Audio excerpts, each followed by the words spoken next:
The snow fell heavy and silent over the mountains of New Colony. The wind howled through the pine trees like a wounded animal. In a small wooden cabin at the edge of the forest, an old woman sat alone by the fire. Her name was Park. She was 63 years old. Her hair was gray and her hands were rough from years of hard work.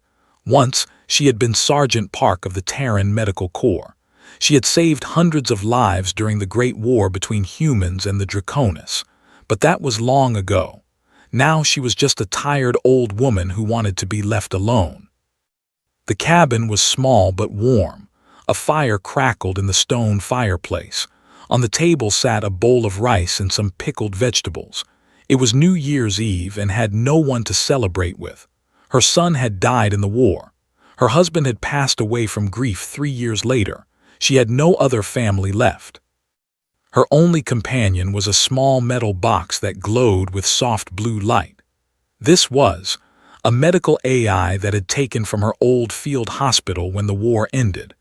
Could not move or feel, but she could think and talk and remember. "It is almost midnight," said in her gentle electronic voice. "Happy New Year." Smiled sadly.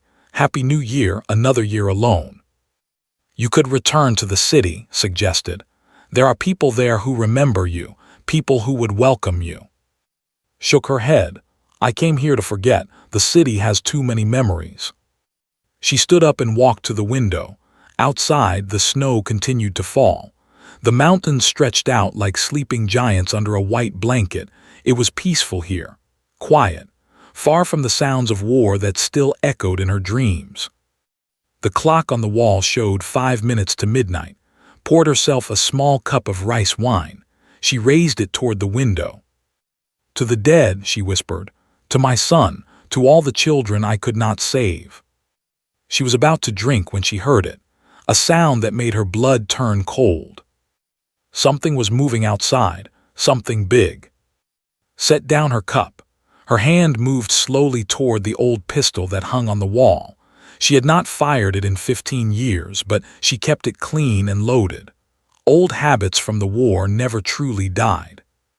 The sound grew louder, heavy footsteps in the snow, the crunch of something massive approaching her door.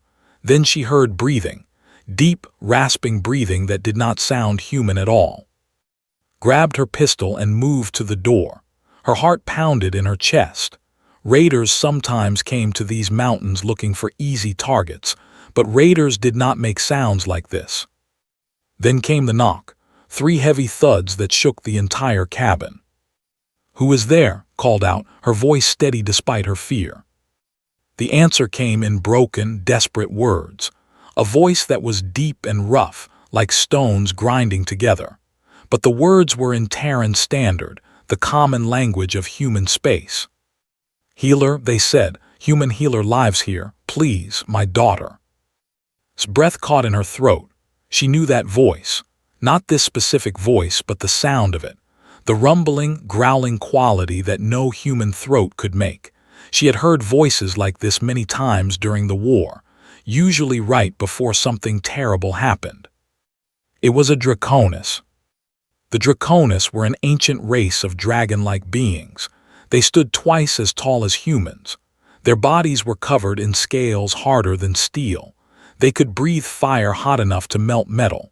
For 40 years, humans and Draconis had fought the bloodiest war in galactic history. Millions had died on both sides.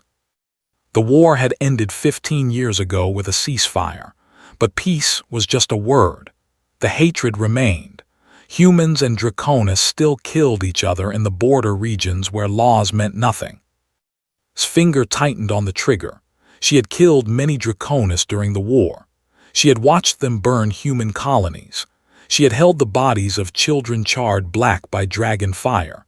Her own son had died on 7B when the Draconis burned the entire planet. Every part of her screamed to keep the door closed, to let whatever was out there freeze in the snow. But then she heard another sound, a small, weak cry, high-pitched and trembling, the sound of a child in pain.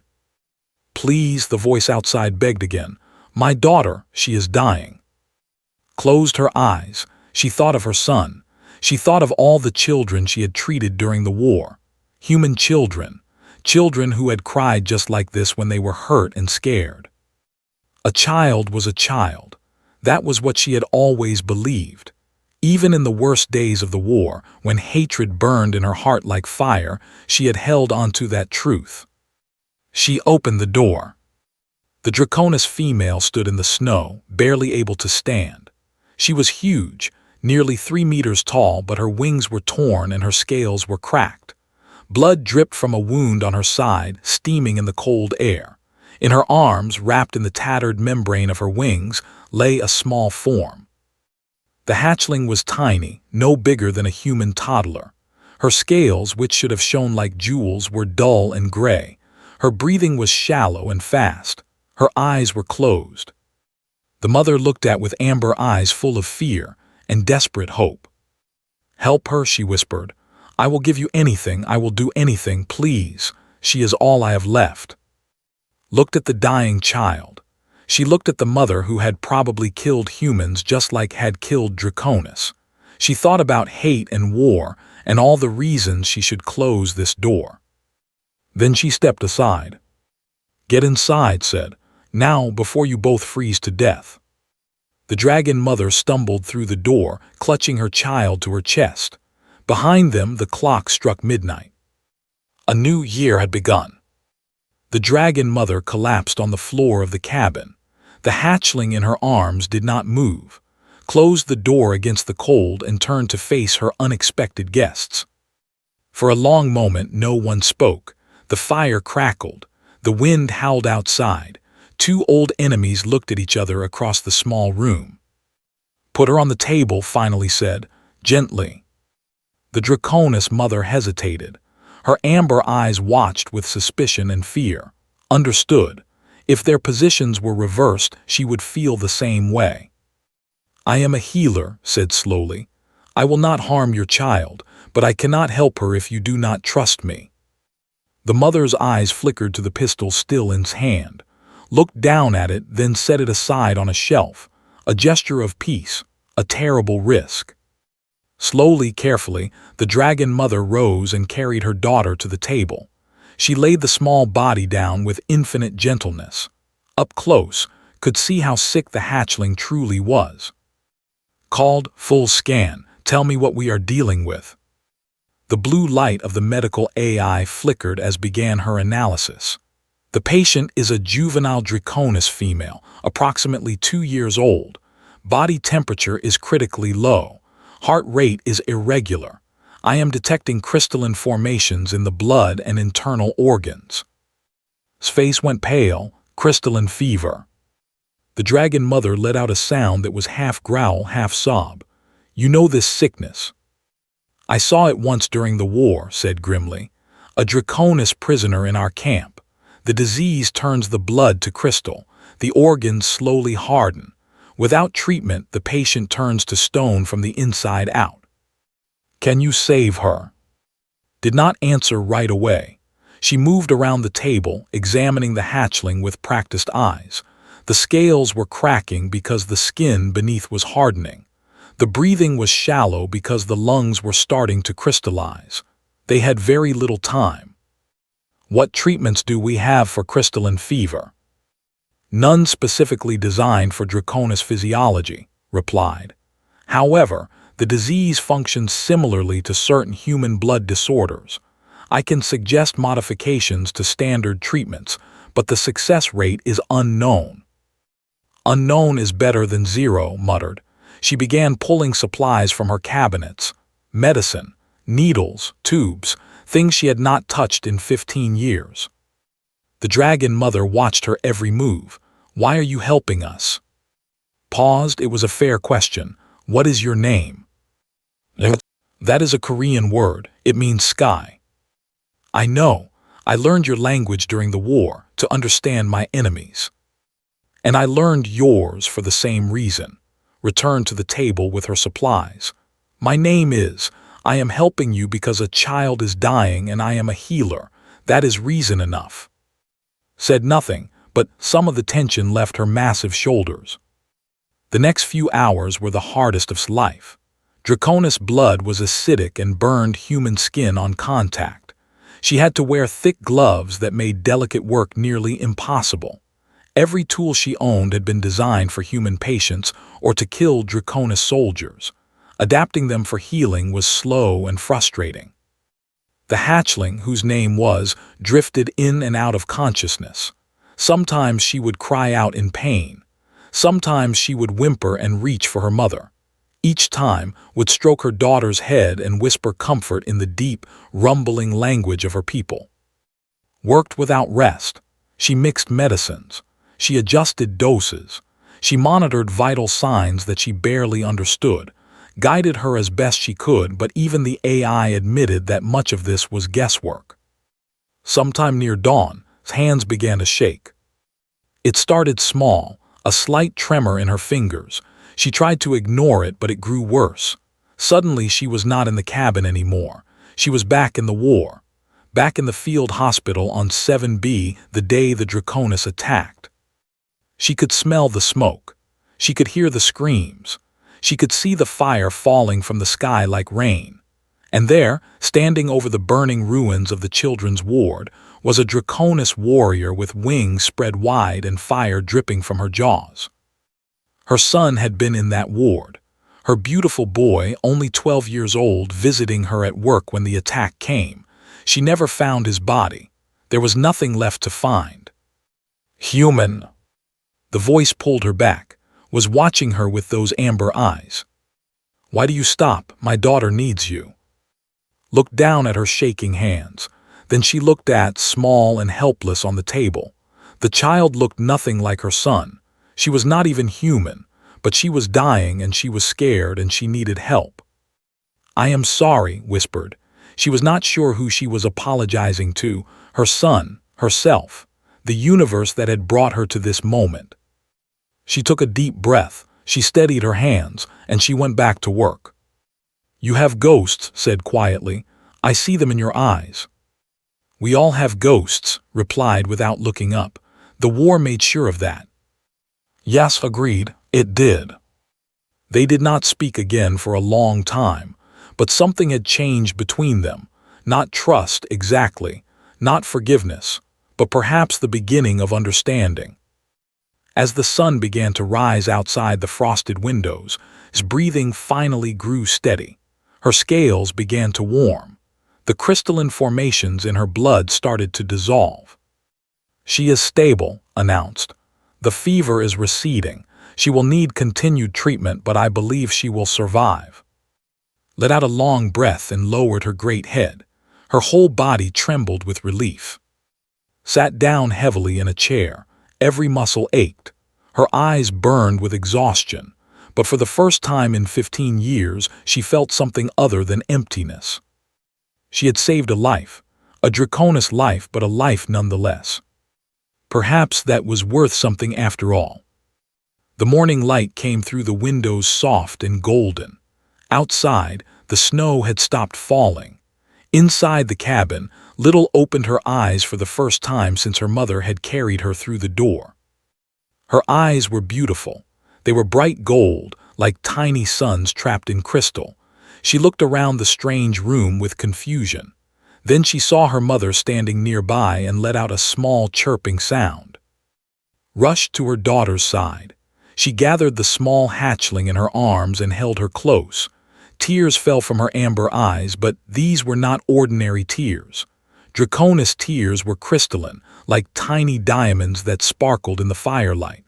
They fell to the wooden floor with soft clicking sounds. "My little one," whispered. "My precious little one, you came back to me." Watched from across the room, she should have felt satisfied. She should have felt proud. Instead, she felt only tired and confused. She had spent 15 years hatting the Draconis. She had dreamed of revenge, of justice, of making them pay for what they took from her. But watching hold her child could not find the hatred she expected. She only saw a mother who loved her daughter. That was something understood better than anything else in the universe. "She will need more medicine in 6 hours," said. "The fever may return. We must be careful for the next few days." Looked up at her. "You saved her life. I do not understand why, but you saved her. I owe you a debt I can never repay. I am a healer. It is what I do." "No," shook her great head slowly. "You are human. I am Draconis. Our peoples have killed each other for generations. You had every reason to let her die, to let us both die. Why did you not?" Sat down in her chair by the fire. She suddenly felt very old. "When I was young, I believed that healing had no sides. A patient was a patient. Pain was pain. I treated anyone who needed help, no matter who they were or what they had done. And now I am not sure what I believe. The war took many things from me. My faith, my hope, my family." Paused. "But when I heard your daughter crying outside my door, I remembered something. I remembered that children are innocent. They did not start this war. They do not understand why we hate each other. They only know fear and pain and the need for someone to help them." Was quiet for a long moment. Then she sat down gently on the blankets and moved to sit across from. Even sitting, she was enormous, her wings folded tight against her back, her tail curled around her feet. "I was a wing commander," said softly. "During the war, I led attacks on human colonies. I burned cities. I killed soldiers and civilians alike. I told myself it was war. I told myself it was necessary. I told myself that humans were the enemy and enemies deserved no mercy." His hands tightened on the arms of her chair. "Why are you telling me this?" "Because you deserve to know who you have helped, because I cannot accept your kindness without giving you truth in return." Amber eyes met dark ones. "I led the attack on 7B. I gave the order to burn the medical district." The words hit like a physical blow. Her breath caught, her vision blurred. 7B, the medical district, the children's ward where her son had died. "My son was there," heard herself say. Her voice sounded distant, like it belonged to someone else. "He was 12 years old. He was visiting me at work. He wanted to see where his mother saved lives." Closed her eyes. "I did not know, I could not have known, but that does not matter. I gave the order. I am responsible." The two of them sat in terrible silence. The fire crackled. Little chirped softly in her sleep. Outside, birds began to sing in the cold morning air. Thought about all the ways this moment could end. She could pick up her pistol and kill where she sat. She could throw them both out into the snow. She could scream and curse and demand justice for her murdered child. But what would any of that change? Her son would still be dead. The war would still be over. The hatred would just continue, passing from generation to generation, forever and ever until there was nothing left but ash and bones. She thought about sleeping peacefully just a few feet away. A child who knew nothing of war or hatred or revenge. A child who had her whole life ahead of her. She thought about her son, who had wanted to be a doctor like his mother, who had believed that helping people was the most important thing anyone could do. What would he want her to do now? "Your daughter will need another dose in 6 hours, said finally. Her voice was steady, though her heart was breaking. "I will prepare it." Stared at her in disbelief. You are not going to kill me." "No." "Why, I killed your son, I deserve to die." "Perhaps you do," stood up and walked to her medicine cabinet. "Perhaps I do too. I killed many Draconis during the war, young ones, old ones, warriors and healers and probably mothers just like you. We have both done terrible things." She turned to face. "But killing you will not bring my son back.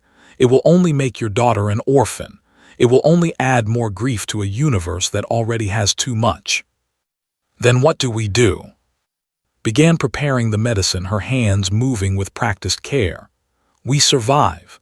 We live with our ghosts. We try to do better than we did before." She paused. "And maybe, if we are very lucky, we learn to forgive ourselves. I have not managed that yet, but I am still trying." Was silent for a long time.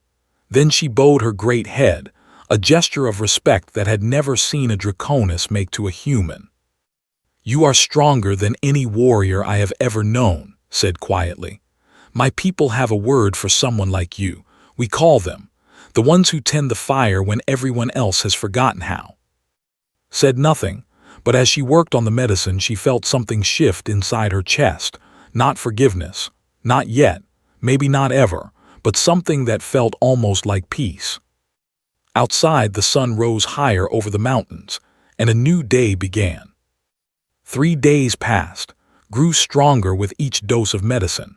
She began to walk around the cabin on unsteady legs, chirping at everything she saw. She was curious about the fire, the books, the strange tools on the shelves. Most of all, she was curious about. The old medic tried to keep her distance at first, but did not understand hatred or history. She only knew that this gray-haired human had made the pain go away. In her simple mind, that made a friend. On the morning of the 3rd day, climbed into his lap while she was reading. The hatchling was warm and surprisingly soft, like a heated blanket covered in smooth stones. She curled up and fell asleep, making small purring sounds. Sat very still. She did not know what to do. She looked at who was watching from across the room. "She likes you," said. There was something like wonder in her voice. "She has never trusted anyone outside our family before." "She is just a child," said. "Children do not know any better." Perhaps that is exactly why she knows best. Wanted to argue, but she could not find the words. Instead, she sat quietly and let the hatchling sleep. After a while, she found her hand moving to stroke the small scales on its back. They were smooth and warm, like river stones left in the sun. It was strange, she thought.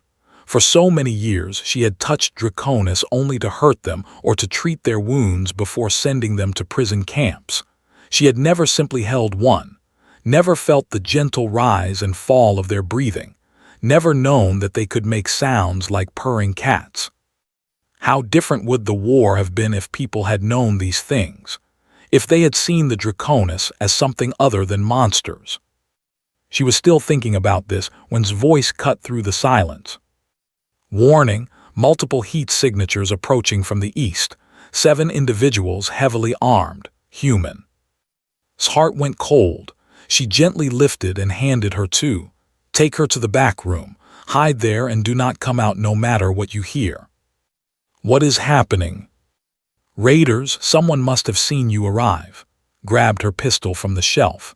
"They have probably come to collect a bounty, or to kill you for sport. Either way, they cannot know you are here. I will not hide while you face danger alone. You are still weak and your daughter needs you. I have handled raiders before," checked her weapon with practiced hands. "This is my home, I will defend it."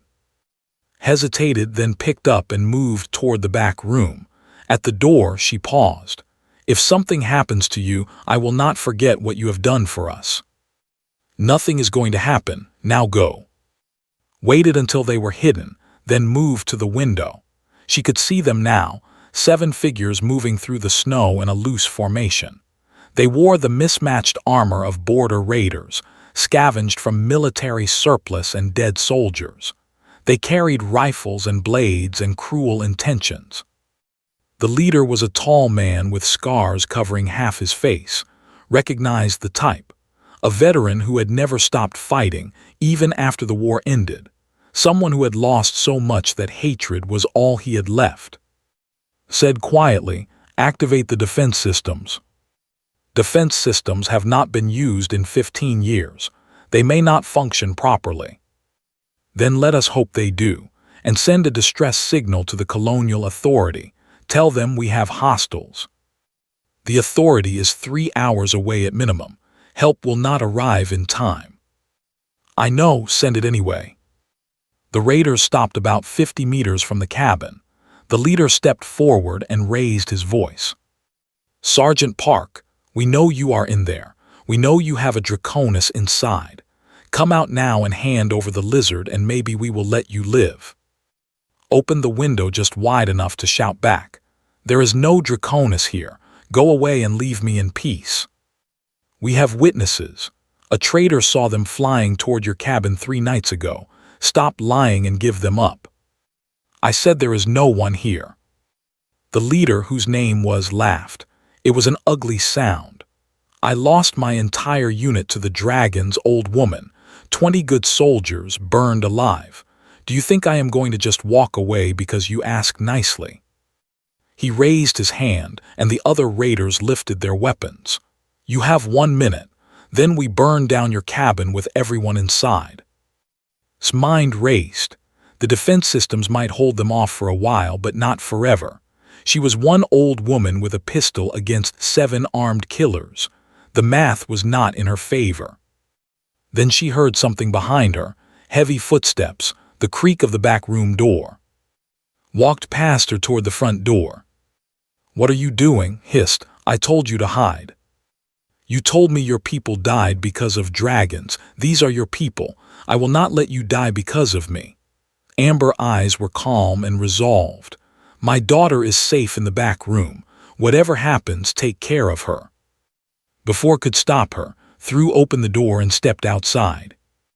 The raiders froze. They had expected a tired old woman or maybe a wounded dragon trying to escape. They had not expected a 3-meter-tall draconess walking straight toward them with her wings spread wide and fire beginning to glow in her throat. "You want a dragon?" roared. Her voice echoed off the mountains like thunder. "Here I am, wing commander of the 3rd Burning Fleet. I have killed more humans than you have ever met. Come and claim your vengeance if you dare." "Recovered first, kill it now." The raiders opened fire. Bullets sparked off scales, but she did not stop. She charged forward, flame bursting from her jaws, and the battle began. Watched for 1 frozen second. Then she raised her pistol, activated the defense systems, and ran out to join the fight. The cabin's old turrets came to life, spitting fire at the raiders. Hacked their communications, filling their earpieces with static and false commands. Fought like the warrior she had once been, slashing with her claws, battering with her tail, burning anything that got too close. And 63 years old, with shaking hands and fatting eyes, shot with a precision she thought she had forgotten. She hit one raider in the knee, another in the shoulder. She did not aim to kill. Even now, she was a healer first. The battle was short but brutal. Managed to wound with a blade to her side before shot the weapon out of his hand. He fell into the snow, screaming with rage and pain. The remaining raiders fled into the mountains. They were not soldiers. They were scavengers, and scavengers did not fight when the odds turned against them. Silence fell over the bloody snow. Ran two who had collapsed near the tree line.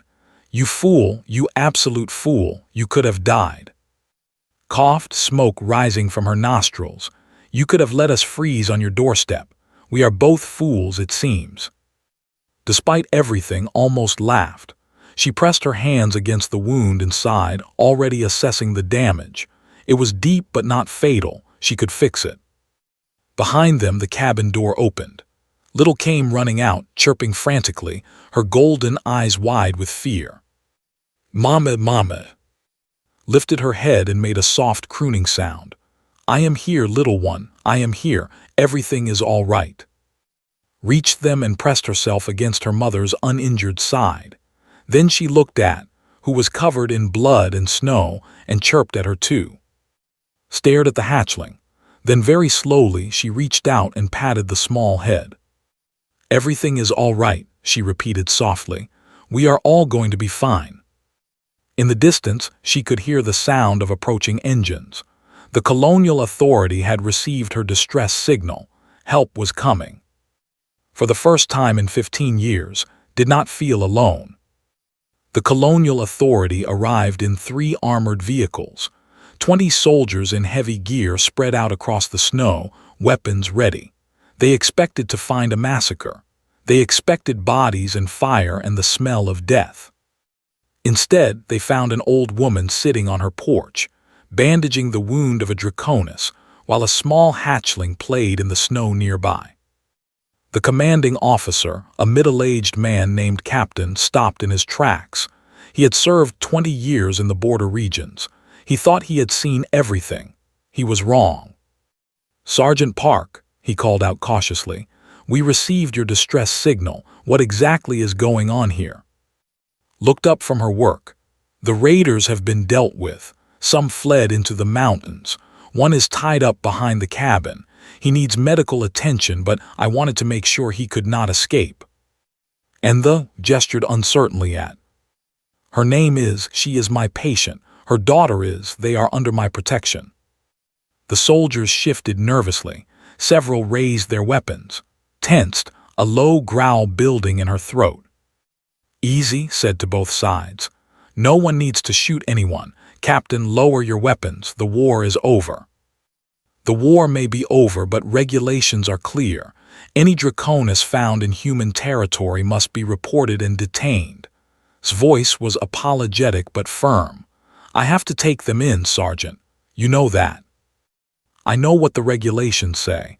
I also know that this woman risked her life to protect me from the raiders. She had every chance to flee and save herself. Instead, she stood and fought beside me.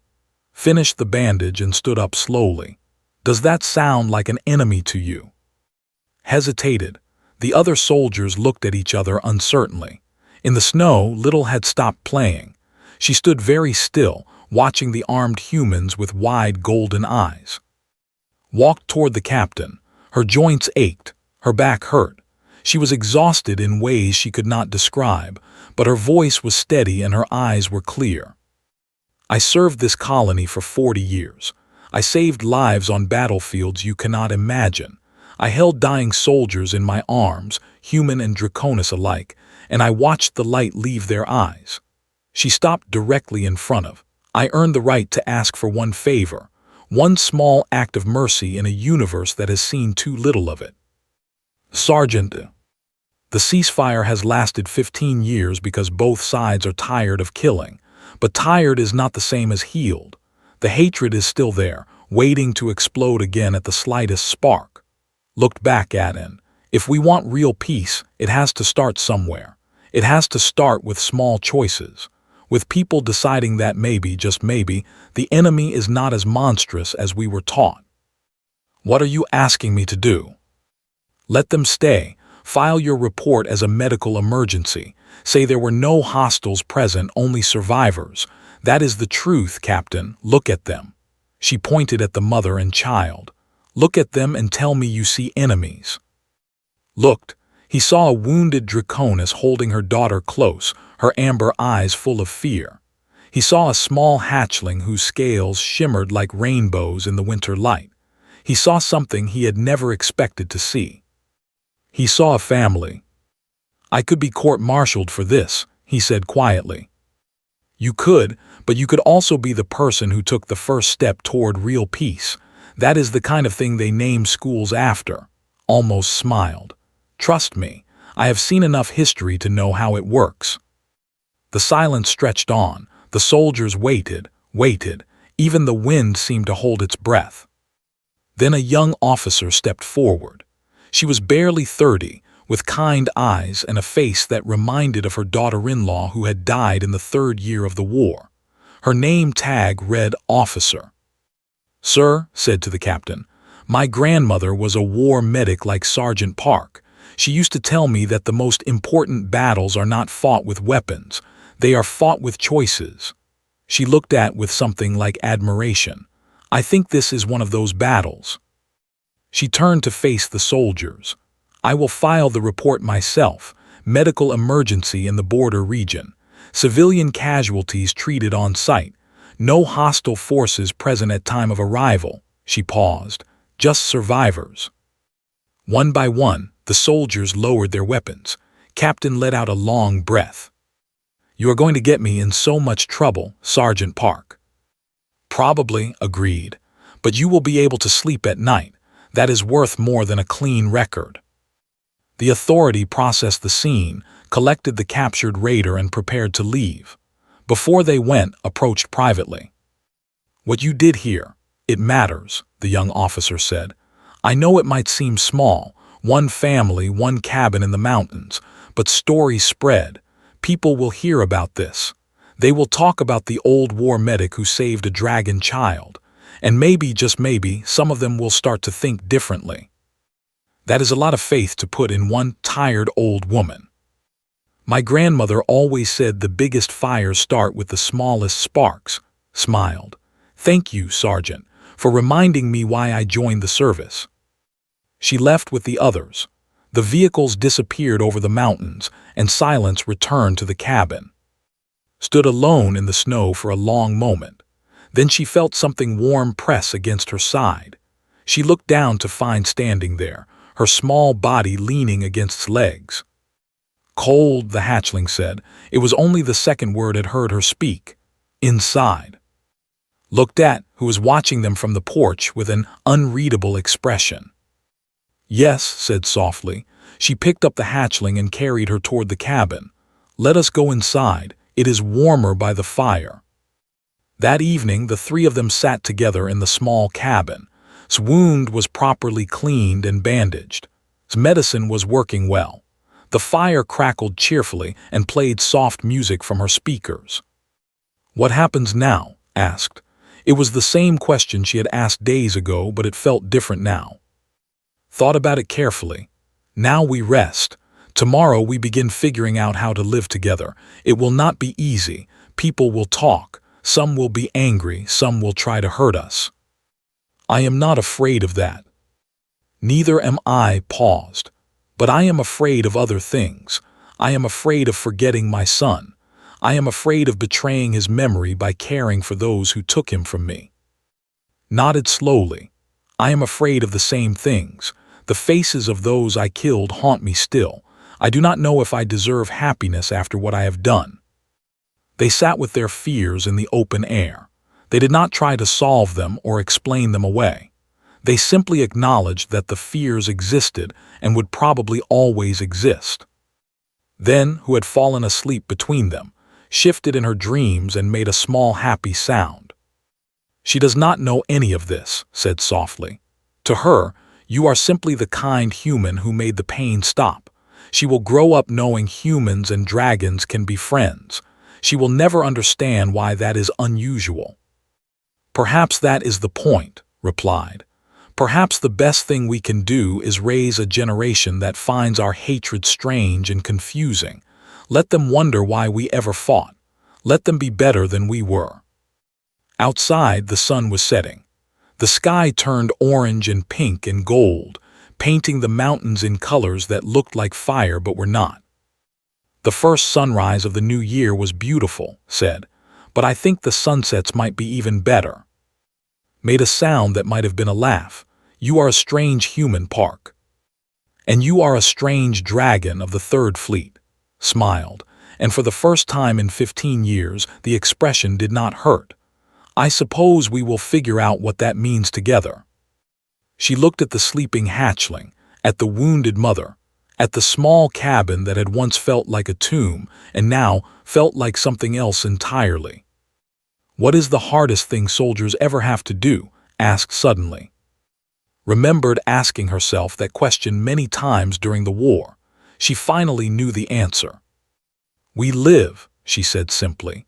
We survive the war, and then we have to figure out how to keep surviving, how to find meaning in a world that took everything from us, how to build something new from the ashes of everything we lost. She reached over and gently stroked smooth scales. That is what we do now, she said. We live. Outside, the first stars appeared in the darkening sky. Inside, the fire burned warm and bright. And somewhere in the mountains, the new year continued, full of fear and hope and the terrible, beautiful possibility of change.